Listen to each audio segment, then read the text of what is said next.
Alright, so in this module, we will be deciding what to do with our shirts, what to do with the design, if we want to leave our waist that unsewn so that it will add to our fullness or not. So right now, I just went down the underarm point at the front by 6 centimeters and I connected it to my bust apex with a line. I'm just going ahead to cut my pattern to separate it so I can go ahead and do my dart manipulation. So in this module, apart from deciding what to do with the waist dart, of course we'll be adding a shirt yoke, as well as a pleat at the back, and of course a bust dart, which is what I'm trying to do at the moment. So I'm going to be slashing my bust dart from the side front to where my apex is, and then I'll be closing my shoulder dart from the dart leg that is closest to my center front to the one at the side front. So I'm basically just doing the dart manipulation here, transferring my shoulder dart to my bust dart position, which was 6 centimeters below the underarm point. As you can see, my dart has been transferred and my bust dart is opened up. Go ahead and tape this down so that it is permanently closed.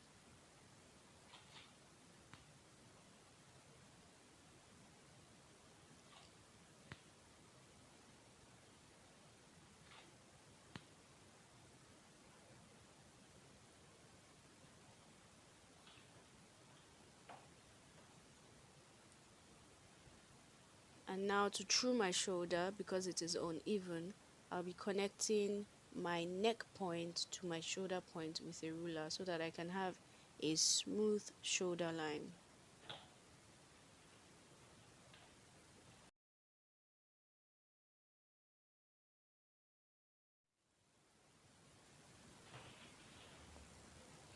Alright, so now I'm just taking a tiny piece of paper so that I can place it underneath the open space where my bust dart is at the moment. And I'll go ahead and tape this paper down to my pattern.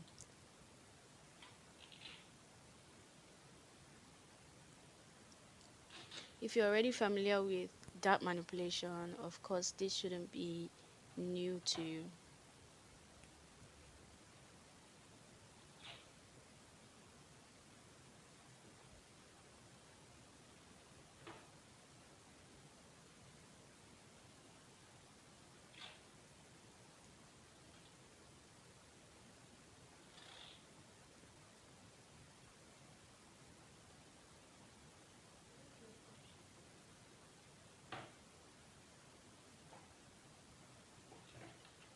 Alright, now I am going to be closing the dart. Being that this is a horizontal dart, I'll be closing it from down, from that is the lower dart leg to the upper dart leg, so that's down to up. This is to enable me through the bust dart. Through the bust dart so that my side front can be equal, so that by the time I sew this up it would line up smoothly and my dart legs can be equal as well.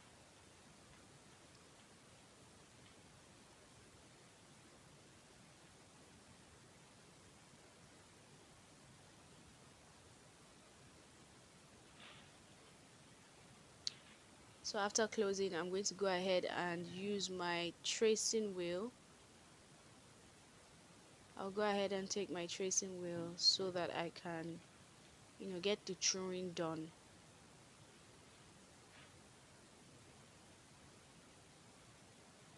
So I cannot, of course, cut my shirt the way it is with this dart closed because it's not laying flat. So I have to true it and then open it back out. So if you are correct, this would give you a pointy or an arrowhead kind of look.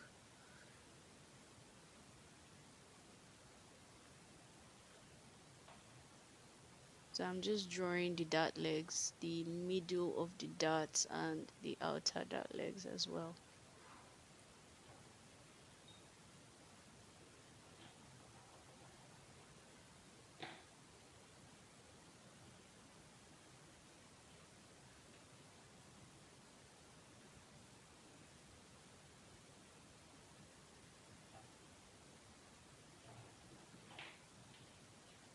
Okay.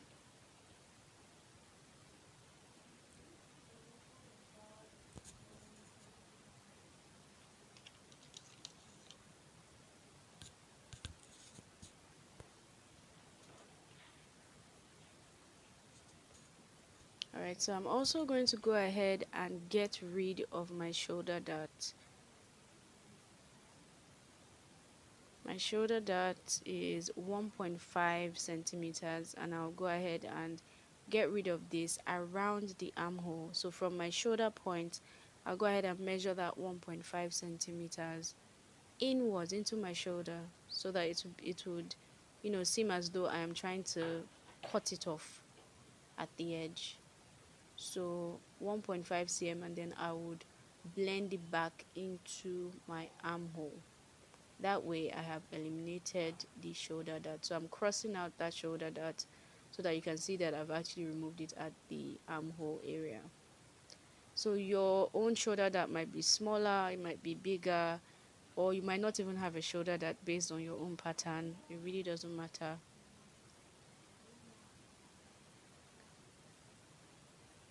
Alright, so I also went down from my neck depth there, that's the base of my neck, by ½ inch, and then I'm blending this back into my neckline. And I'm doing this because I don't want my shirt to be too tight, because this is Natalie Bray's pattern, and the neck can be a bit tight or a bit too fitted. It's really close fitted, and I want a situation whereby, by the time I button up my shirt, it wouldn't choke me. So I'm trying to make the neck loose, not too loose though, just a bit free. And also at the underarm point, I just went down by ½ inch, and I'm blending this back into the armhole, and this is just to give me a more comfortable fit, really, because the Natalie Bray's armhole, based on the pattern, is a bit fitted as well. So I want something that's a bit loose. So I'm doing the same thing at the back. I'm going down by ½ inch, and I'm blending it back into the armhole, and I'm doing this around the underarm point, please, just to give me a loose fit. So whatever I'm doing to the front, I'm doing to the back for this, so that it can match up.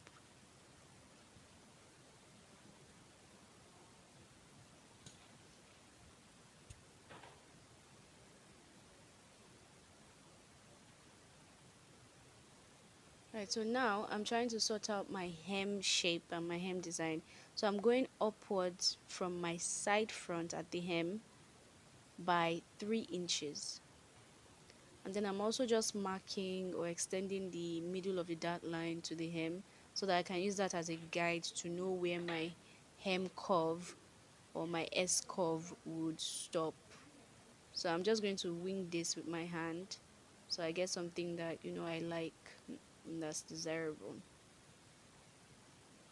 So this is like a classic shirt, so it wouldn't be something that was freestyled per se when it comes to design. It's a very regular, everyday office shirt. So I'm doing the same thing at the back. I'm going up from the hem at the side back by the same 3 inches. And then I'm also connecting it to where my dart, middle of my dart is. So I'm just winging this for now, and then I'll draw it out with my pen so that it's more visible.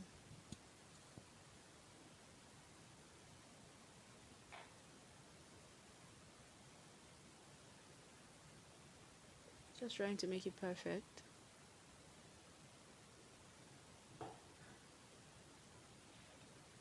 Okay, so now I'm going to smoothen it out with my French or my hip curve rather, with my hip curve.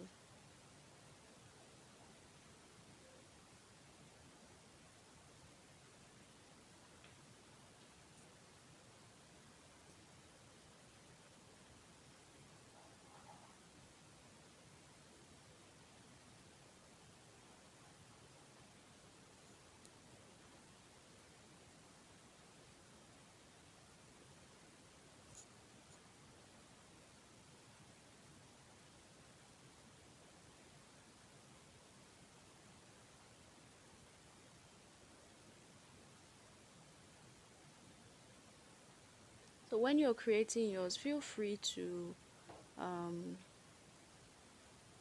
curve this however you like. Doesn't have to give you this S shape. Can be any shape that you like, and it's not even compulsory to get this shape anyways.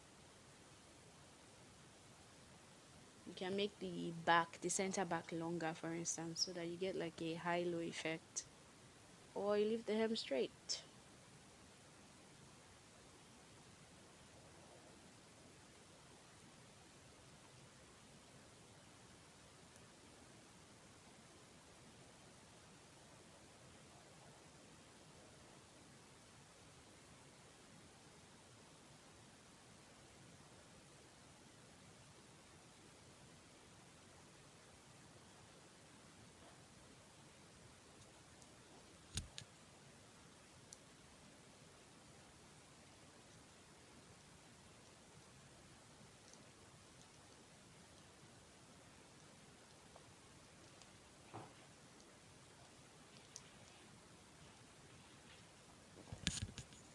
All right, let's move on to the next module.